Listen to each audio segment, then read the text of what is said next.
Hello, everybody, and welcome to an exciting version of Chip Talks. Today, we're going to try something new. So this is our first really interview on Chip Talks. You guys have kind of borne with me with my blah, blah, blah for a long time. So we're going to listen to some other people. We're going to get some points of view from across the world. And we're starting with a very exciting guest today, a gentleman by the name of Carl Haffner.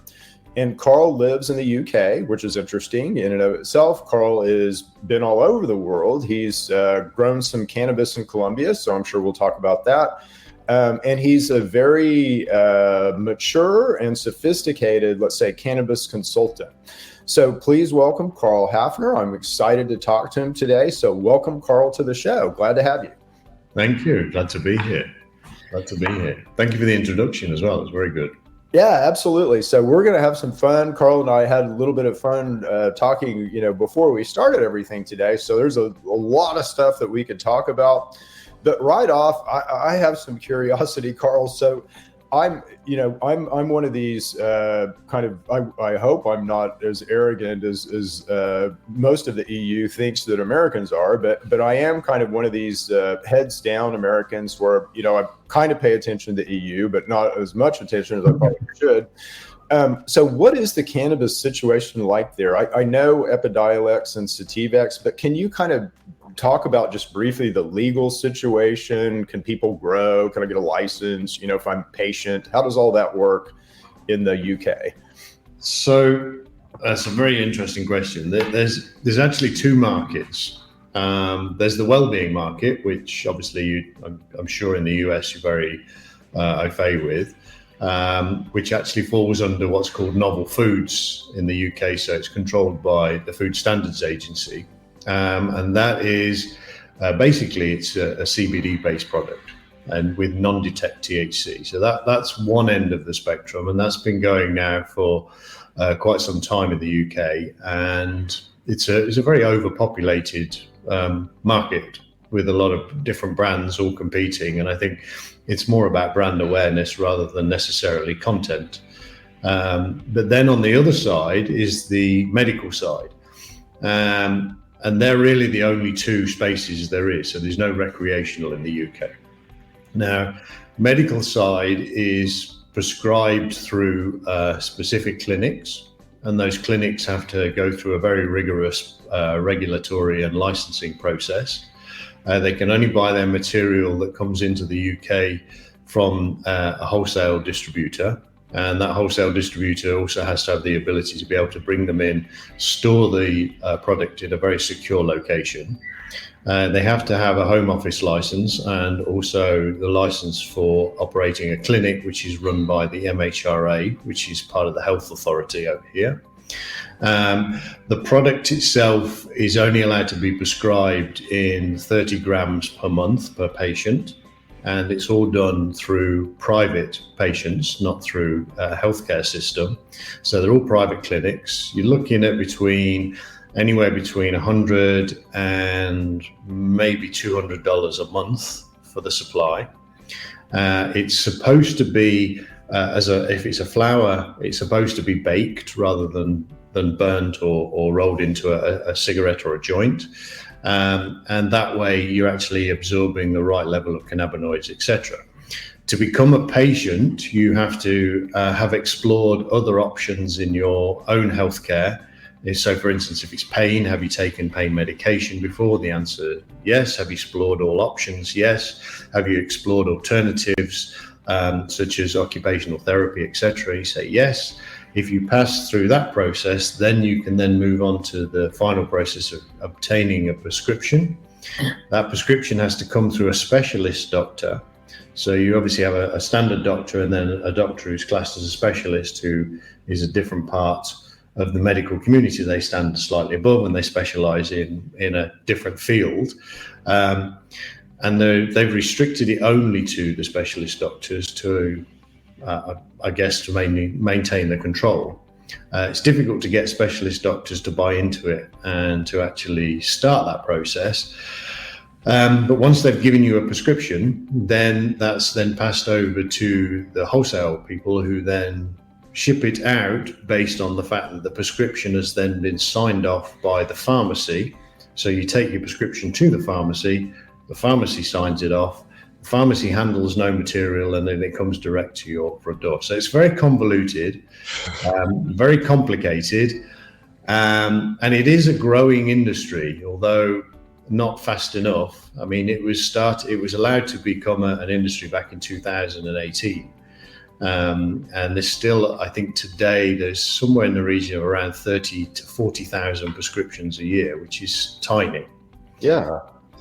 You're actually not allowed to advertise either. So it's very much word of mouth. So, if you're on, let's say, if you're a medical patient, what are the choices as far as format? Is it just oil, or can you get flour? So flour is the primary one at the moment. There is oil as well, and there are gel caps and there are hard caps as well. So there is an array. I used flour as an example because it's, when you talk about 30 grams, it's usually what most people would recognize. Yeah, and that's not much. If you're a medical patient, there are, if you're a Rick Simpson, let's say, patient with cancer, you need a gram of oil likely, a day, and a gram of oil is, 6 grams of flour, to make, at least 6 to 8 grams of flour. So that's interesting. So it's not really very robust there yet. So what about the black market? I'm sure the black market is very robust, given what you just said. I mean, I've written a number of times about how the black market is probably leading the way in the sense of making more money than the actual true market, because you're still allowing people to go and find what they want. Mm-hmm. And it's an interesting one, because a lot of the patients that come into the clinic, because they want to obtain a prescription that's a legal pathway so that they don't lose their job necessarily. Mm-hmm. But they're asking for particular strains, which suggests it's pseudo-recreational. That needs to change, and I think there needs to be more access made to doctors to be able to prescribe it, rather than just these specialist doctors, because there are very few of those. That way you'll open the market up more, and also look at how the pricing structure works. Maybe get insurance involved, or as the NHS, which is National Health Service here, they can actually prescribe medical cannabis themselves, but they're only prescribing licensed medication, which is, as you mentioned in our pre-interview talk, is GW Pharma with Epidiolex, etc. So all the medicines at the moment are fit into what's called the unlicensed medication route, which is why they're down private and why they are expensive and why they're run through specific clinics. There is a large manufacturing industry here as well for specials manufacturers, which again is unlicensed medication. So people are processing the product into, as I said before, flour, gel caps, oil, etc. But they can only be done in these particular specialist locations, or they're imported in from another country. But it has to follow strict guidelines of also GACP on the cultivation and GMP on the final processing of the product. No, that makes sense. So, and that's, it's stunning that it's that way. And I guess you kind of, the U.S. market is pretty robust depending on where you live. In some states, it's there is no market, there is no legality. In some states, I live in Oklahoma, and in Oklahoma, it's very, very robust. We can really, the limits here a day are 3 ounces of flour a day for a medical patient. So there's really we're free to explore, let's say, the medical value of the plant, in kind of a safe environment, which is stunning, as you begin to kind of grab anecdotal evidence. But where do you see this all going? Where do you see this go? Because you're a thinker like I am, and you're a futurist kind of like I am. So where do you see this all going, and how do you kind of see, if I'm a company, a cannabis company out here kind of trying to position myself, let's say for the future, how do I do that? So you want to expound for a little bit with your wisdom on where you see all this going and kind of how I could prepare? Yeah. So flower at the moment is, let's say, the flavor of the month or the flavor of the moment. I think that's a short-lived process to be able to bring in the wider medical community. It'll probably still remain, but as I said, on the unlicensed side. But we need to be able to encourage the pharmaceutical world, which, by the way, I found a statistic out the other day, which I can't remember the numbers, but there's about 9 different companies already going through trials with cannabis-based products. So they're already in the space. The step forward, I think, is when there is controlled volumes. So, for instance, oil done through tinctures is not really a controlled volume because you're relying upon someone to put it into their mouth. 3 drops ends up being the whole pipette, and before you know it, you've not overdosed but overtaken, and you've drained your bottle down. It's costing you a fortune. Gel caps, I think, is one of the key points, because then you can actually start to get a true blend and mix of that oil. And the coating on the gel cap will allow it then to digest in the right location in your body and release it in the right way. There's the subdermal ones where people are putting a paper tablet under the tongue, sublingual, sorry. And then there's dermal patches as well, which I think is also a very good way, which we've seen the nicotine industry did that to try and help people come off smoking. And it works very well. And I think it also works with hormone therapy, etc. So that's a very good way to start to absorb it, depending upon the condition. But to get the pharma world involved, they need to have that box where it's a measurement, and when it's delivered to you in a blister pack or a tear-off pack, whatever it may be, it comes with a set of instructions, a big disclaimer. It allows the insurance companies to feel more comfortable, the doctors to feel more comfortable because it's got insurance. And you've seen it with all the other medications that are on the marketplace. I think it could be a good alternative to the opioids, especially within the pain sector, but it needs a lot more research and a lot more development in that area. And we spoke about earlier about the one thing about is getting the consistency within the strains. Now, consistency within the strains is a very difficult thing to do anyway. And tissue culture is probably the way that it'll end up. Because you're actually getting a lot of product from a very small sample, and that small sample is the sample that you want, so it's very repeatable. But also you can remove the issues such as viruses or bacteria that may be within that particular strain. Then that way you're getting a consistent supply from the growing side or the raw material side to the people who are processing, extracting, etc., to then go, and a clean supply to then go into the pharma world, who will then process it accordingly. And I think once it gets to that point, and whether it be licensed or unlicensed, then you'll see the wider medical community start to pay more attention. Do you think in the U.S., because right now the situation in the U.S. is like, and if you're pharma and you're doing drug development, cannabis is not attractive at all because it's a Schedule I narcotic. Mm-hmm. So, I'm not going to go spend, $100 million or up to $1 billion to develop a drug there. And what a Schedule I narcotic in the U.S. means is 3 things. It's unsafe, it's addictive, and it has no medical value. Okay, so I'm not going to spend $1 billion to, hey doc, prescribe this. It's unsafe, has no medical value, and it's addictive. Just not going to do that.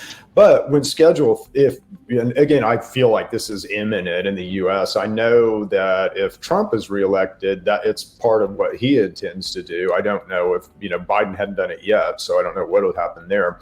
But they're talking a lot about it, so I think it's going to happen. But a rescheduling of marijuana here in the U.S. from Schedule I to Schedule III Now you have something that has medical value that might be a little unsafe, a little addictive, but it's a completely different category than Schedule 1. What do you think? Does that change the world? Does it just change the US? I mean, does that begin to change the UK? How does that affect the world, let's say?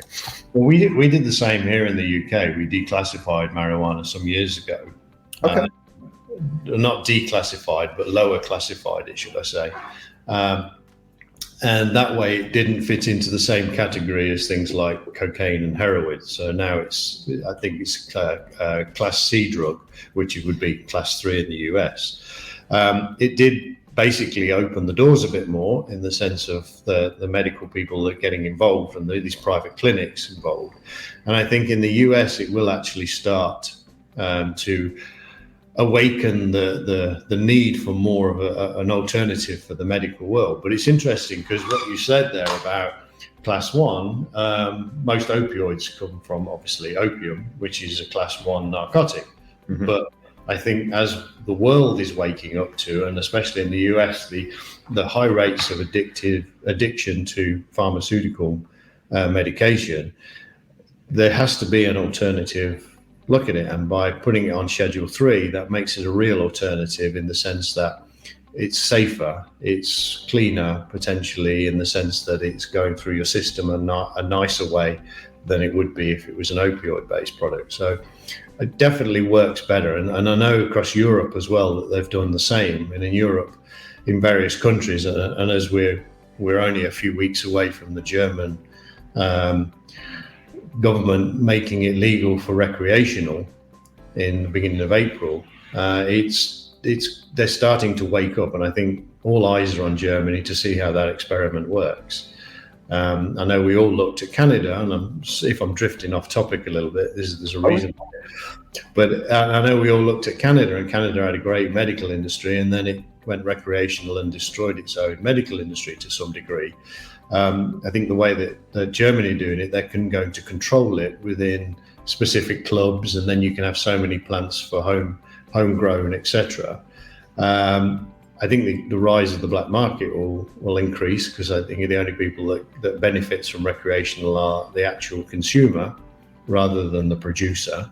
Where they get it from is, well, I got it from the club down there, or it was homegrown, but they could have bought it from a gentleman from around the corner. But it will spur on, I think, the need for more medical and the more research into medical, so that it doesn't become a product that people have to go and find a way just to smoke it to cure an ailment. If they want to smoke it and use it like an alcohol-based thing just for recreational and to feel relaxed, etc., great. That's one market entirely. It's a completely different industry. But by creating that controlled recreational, then people will start to see, well, actually the medical side makes more sense because it's now it's opened up. It's been declassified a little bit more, or lower classified a little bit more. Yeah, and I'm a medical advocate. That's what I've always fought for, just because I know so much about the endocannabinoid system, and I know cannabis is kind of a waypoint, right? When I speak and teach on the endocannabinoid system all the time, so when I say endocannabinoid system, I watch people just go wow right to cannabis. Well, cannabis is not the way you feed the system. It's not the way you natively feed the system. Again, it's got really nothing to. It'll impact the system. It's got nothing to do with it. Diet, it's not sexy, but dietary fats are how you feed your endocannabinoid system. So cannabis is just a nice way to impact it. But we have to, it just seems like in people's, let's say, Overton window, what you're kind of willing to accept and understand, cannabis seems to be a waypoint in this kind of getting you to understand your endocannabinoid system. But, along the lines that we were discussing, the thing that I see that's interesting is you kind of have this, natural products industry that cannabis is a part of. You kind of have pharma over here, and we've fought each other, we've warred with each other, and natural products has all the innovation, there's all this cool stuff. You could say, spiritually closer to God, so all kinds of cool stuff over here in natural products, but no money, right? So you might have occasionally, when cannabis started up, there was some startup money to kind of start stuff, but really no money over here in cannabis. In pharma, you've got just tried and true practices, quality. If I'm going to make something over here, it's going to be exactly the same, 100,000 units, way. Lots of money, don't have to worry about customers. I've got to sell everything over here. So these two worlds are, kind of diametrically opposed, but I think they all come together around Schedule 3, which I think is going to free up all this money for reasons. I may be, pie in the sky and unicorns and rainbows and butterflies, but what do you think? What do you think about that?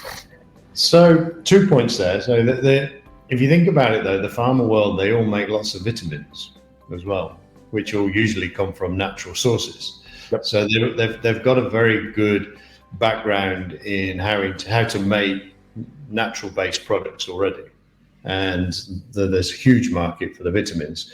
The other part is the one thing that you mentioned about, well, I've got to sell everything. I think there's a growing area now where people are starting to look at trading rather than let's grow it and people will come.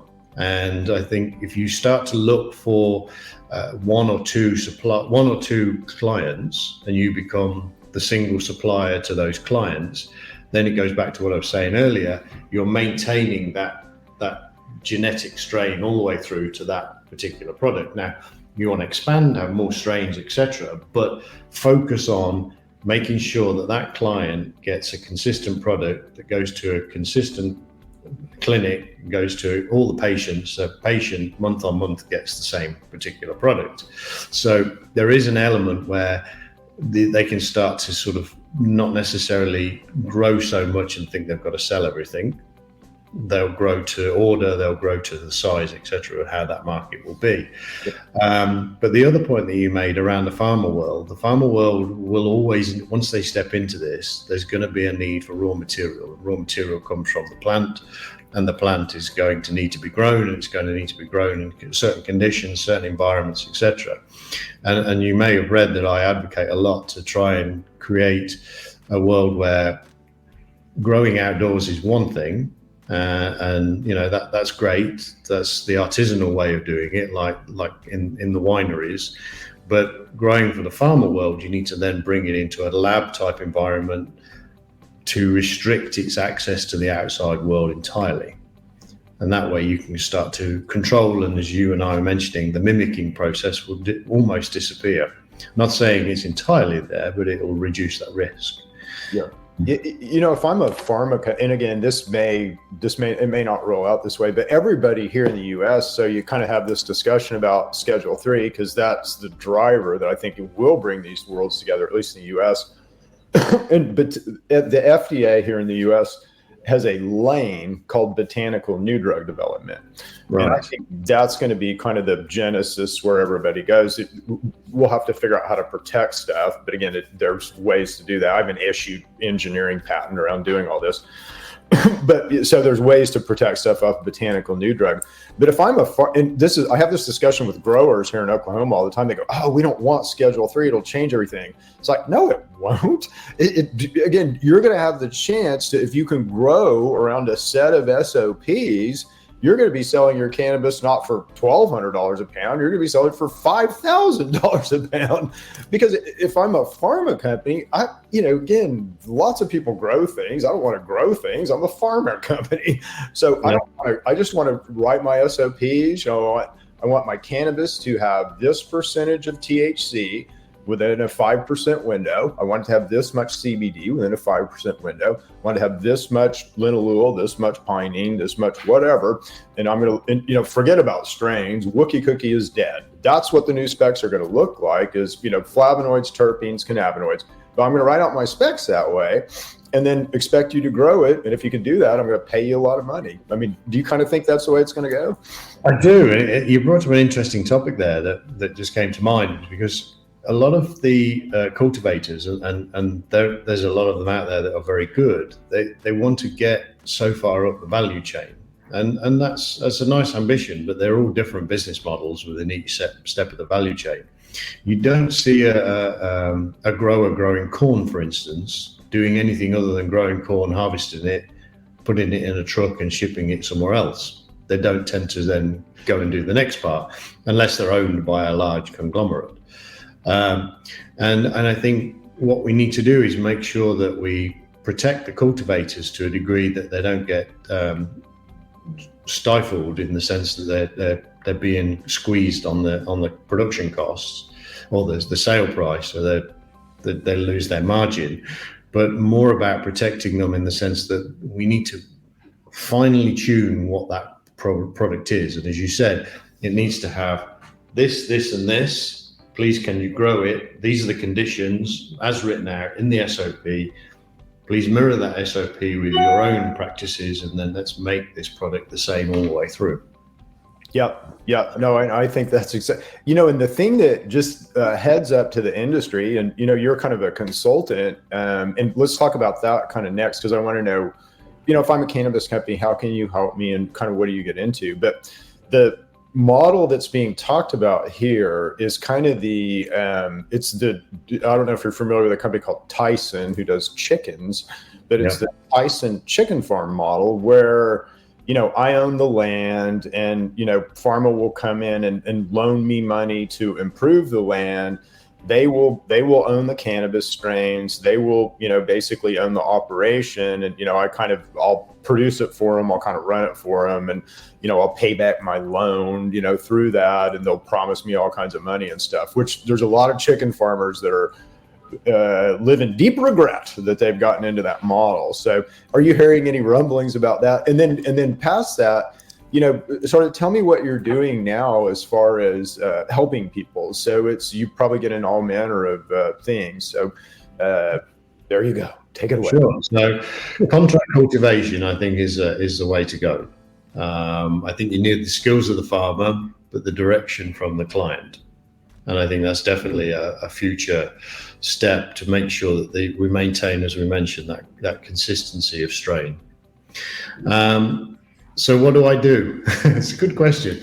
So as I mentioned before, after I finished with the company and growing down in Colombia, I decided that there were cannabis consultants when I first started, which was back in 2018, but they were doing a lot of research based on what was out there, and what was out there was we could Google it and find it out, and copy and paste and all the other things that don't really sort of makes a lot of sense if you want to actually build your own business and put in the elements that should be correct for you.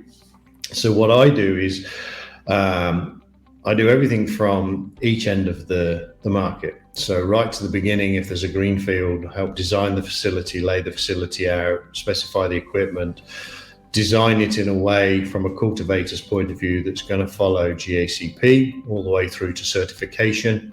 My team and I, because there are a few of us actually now that are working on this, we have people that are in the operational side, the physical chemical side, the processing side, and the agronomy side. And each step we can advise you through. So we go through the design process, the regulatory process, depending upon the jurisdiction you're in, and that's a global jurisdiction, making sure you maintain the rules and follow the rules and regulations for where you are, for the way you need to grow and the way you need to operate, helping you write your SOPs, not copy paste generic SOPs, because it's your business, and how you need to run it is how you need to educate your people, and they need to follow your rules. Then all the way through to product categorization to understand what the product is they're going to actually make, which then determines what the strains are going to be, how they're going to grow it, where they're going to grow it, etc. And then all the way through to building out the post-harvest facility, designing the post-harvest facility, specifying the equipment in there again, validating that equipment, helping build a lab, standardizing the testing processes within the lab, and also the processing of final product within a lab environment, and then goes over to GMP. And on that as well, we also do lots of audits, pre-audits for companies that want to operate in a space where they've got to purchase a product that's GMP certified or qualified. So we would go and audit the facility that's the supplier. And it's interesting when you go and audit a facility that has GMP, they tend to forget that they have GMP after they've got it until they need to be re-audited by the authorities. And it's surprising what you can pick up, and we end up picking up clients that way because we guide them through the next step of the process to bring them back in line. So it's quite a lengthy list of things that we do. And there's also a number of software companies that we advise them on how their software needs to work within the cannabis space and what they need to look for and what pitfalls they're going to come across if they go down path A as opposed to path B, etc. So it's quite involved. Yeah, all manner. So that's really cool. I mean, and I think, that type of consulting, like, as you said, 2016, 2017, 2018, we had all these kind of crazy consulting things going on, and some of them were helpful, some of them really weren't. But SOPs and, quality and sort of, driving around that, kind of medical, let's say, final product that has to be dosed, likely by a physician. So I love that. And I think that's where, I think you kind of have two markets, that are going to emerge, kind of a liquor store, market. So it's just the way that we view liquor now, and all manner of, from the connoisseur wine all the way down to the, bathtub vodka, right? So we're going to think that will be one market, but then we're going to have this real medical market, and the medical market needs to absolutely be concerned with, consistency and quality. It won't work, otherwise. So that's really cool. Just a quick, these are kind of my observations, but I'm interested in kind of what you think about this. Is in cannabis, it's really weird because it's like, watching what happened here in Oklahoma, and again, I got a front row seat to this because I was the activist that kind of made it happen in Oklahoma. But we went from nothing, so no market, nothing, right, to all of a sudden a market. And so we had growers, processors, and dispensaries and patients. But there was no chamber of commerce to help us sort of start up in this industry. In fact, the exact opposite. They shunned us. There weren't banking, rules. There were no insurance rules. There was no nets. There was no infrastructure like you're used to in normal business, So, I need to get liability insurance for my business. Well, sorry, you're a cannabis business. No. I need to get a banking account open so I can run my business. No. And then you sort of extend that all the way to, how does the industry protect itself from regulatory? And usually that's trade organizations. Well, again, there's no trade organizations here. There's no standards. There's no practices. There's no IEEE. So what do you think about all that? So it's a global problem. It's not just a US problem. And banking is probably the biggest concern of all. Insurance, you can find insurance companies, but again, they become one that charges a fortune. Accounting as well is another issue because we have something in this country called Proceeds of Crime Act. And unlike in the US where you have a recreational industry, albeit by state, federally, you're all breaking the law. Right. And in this country, if I, for instance, was involved in a company that was producing recreational product and I was making money, that money then is classed as proceeds of crime because it falls under an illegal product in the UK. Now, taking that into account, the banks, the insurance companies, the accountancy firms, etc., they all do their due diligence on you and their KYC checks, etc. And if they feel there's something slightly not right in what you're operating, even though you're operating under a very strict box of rules that's closed and you can't step out of it, they'll use whatever excuse they can that we don't want you involved in necessarily our industry or within our branch or our company. But there are those that decide, well, the risk is worth it. And there's been cases where there are banks that have allowed bank accounts, but then the internal risk people decide after a period of time, we no longer want cannabis clients as our clients, so they close accounts down. which makes, again, the whole process more and more difficult. So that part of it needs refining, and it needs refining very well. And I find it fascinating that such a heavily regulated industry is looked upon as a terrible industry by those that are in the banking world, because the cannabis industry has to follow such strict rules that you would think they would automatically qualify for a bank account. I think cannabis makes this, we all kind of suspect there's a kind of a government above government, and all the kind of conspiracy theories. Well, gosh, it sure looks like they're right. And cannabis, for whatever reason, just makes all that stand out and glow. And banking is one of the biggest. It's like, why would you not? I mean, and insurance was bad right off, but insurance has now said, hey, these guys are safer than a lot of ag and a lot of other industry, and they're pretty safe right now, And so the actuaries have spoken, but banking is not, following suit, which I think is fascinating. The other thing that I think is fascinating, and I'm sure it's the same in the UK, I'm sure it's this way all over the world.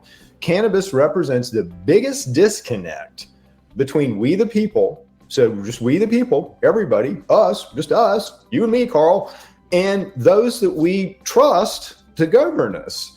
Yeah. And it's like, what the hell, guys? When are you going to understand? We want this. It's going to happen. We're going to run over you. We're going to squirrel around and find every crack and hole until we break your little game. So might as well just join the party. So I think Schedule 3, is sort of that's our, white flag. We're going to join the party here in the U.S. at least. I think once, and again, this is an around the world problem. Once the governments, or should I say the income part of the governments, the tax authorities, start to realize that there is a way of actually making huge amounts of revenue from this, and I don't mean overtaxing it, but doing it in a way that makes sense, and they'll start to realize, well, hold on a minute, this is something that's going to start to help us finance our government, or finance our future for this or future for that, etc. And as the world has come to realization that smoking is not the be all and end all, that tax revenue is getting less and less and less all around the world. And of course, vaping is the other alternative, but not every country taxes vapes the way they tax cigarettes. So look at this in that sense on recreational, similar to cigarettes, but not quite to the extreme, and then balance it out with pharmaceutical and charge the right amount of corporation taxes for those companies that are making profits, rather than charge the patient, because you shouldn't charge taxes on medication necessarily, but charge the companies for making a profit. But they're making profits because they're allowed to make more and more and more, and then the whole industry grows, and then you're employing people, so you're getting taxes from people employing, they're buying things in the shops, they're getting taxes from the shop, the sales taxes, etc., value-added tax, and so on and so forth. But I think once they wake up, that's when it will start to become more of an open industry. But going back to what you were saying about trade associations, there are at least 4 or 5 based in the UK and across Europe, and they all advocate for the same things. They're pushing and lobbying and doing all the things they need to do. But are they being heard is the question. And how far do they need to go to be heard? So I do know that there is one particular one that's been lobbying government on the healthcare side, and they've been lobbying government now for almost 6 years. So how long does it take? Well, and my hope is, again, the U.S., we have some knobs and levers that you don't have, let's say, in the U.S. That you don't have in the U.K. For instance, like here in Oklahoma, I can circumvent government and go directly to the people, and in something called an initiative petition. So that's the way we got our marijuana law done here in Oklahoma. Federally, there's a way to put, let's say, pressure, on our U.S. government that it's by the people, though. It's just we the people, so it's as we the people speak and rise up, we can exert a lot of pressure. what you're doing in the UK in a lot of ways. So it's you guys, have lots of protests that make a difference, and we don't hear about them. The whole yellow vest stuff that was happening in France. I mean, but that's not even on the news here. You have to go find that stuff. But people have power, and we have to remember that I hold the power in government. I hold the power in government, and again, by my will, I decide whether this government's valid or not, and I can rise up at any time. And if I've got you with me, then yeehaw, we can change things. So cannabis is a good rallying point. I think it knits us together. It's something we all understand, and it's a change agent. It's a change mechanism. It is. How would you like to kind of leave it, Carl? Because we're about out of time, and I think what I've learned from this is I have a consultancy here in the U.S. where I try to help regulatory. So I'm going to pull you into that, as needed, because I really respect your opinion and your experience, and you've got some things to say, and you're very mature, good voice here. So, yeah. So I think one thing that you brought up, which was around bodies that would try and help, like associations, etc. I've always thought that as ambitious as this may sound, there needs to be some kind of global platform, because we're all trying to do the same thing. But as you said at the beginning of this interview, you didn't know much about what was going on in the UK and Europe. And I think vice versa. There's not many people know what's going on necessarily within the US. We hear about it, we read about it, it's on the news, but is that the actual news that we need to know about? Or what's the nuances within the industry that could benefit the industry over here, and likewise vice versa? And I think more platforms and more discussions like this, where your listeners, which are predominantly US, and my readers and listeners now are predominantly based in this part of the world, and South America and Australia and Africa and Europe and Asia, etc., are starting to understand. I think the more we can do this, the better. And if I can help in any way over in the US to talk to authorities or government or anything else to help them understand what goes on in other parts of the world, it might start to make an industry that we can all start to benefit from globally rather than individually. Yeah, and in the U.S. we're so arrogant. We think that we know everything, and that's so. Like you said, you were growing in Colombia in what year? 2016, 2018, 19, yeah, 20, and 21 and 22. Yeah. So that's before most states went green here. So it's we need to talk. I love that. So if I can help you in any way, support that mission, then let me know. Well, thank you very much. Yeah. Thank you. It's funny you mentioned that, because I've spoken to a number of people in the US and they didn't even know there was an industry in Colombia for cannabis. Yeah, that's insane. And Colombia was one of the first Latin American country. Colombia and Paraguay, I think, were the first two. So that's crazy. Well, this is a good place to leave. I've really enjoyed this, Carl. Well, I'll have you back on as I sort of expand this, and let's keep the conversations going. Enjoy what you do on LinkedIn. If you guys, we'll put all Carl's information in the description of this podcast. So if you want to find Carl, all his LinkedIn stuff and contact stuff will be in the description. But really enjoyed it, Carl. Thank you very much. And we'll leave it here and see you guys again for another exciting episode of Chip Talk. Thank you, Chip. And thank you for listening. Okay. See you later, Carl. Thanks. Bye-bye.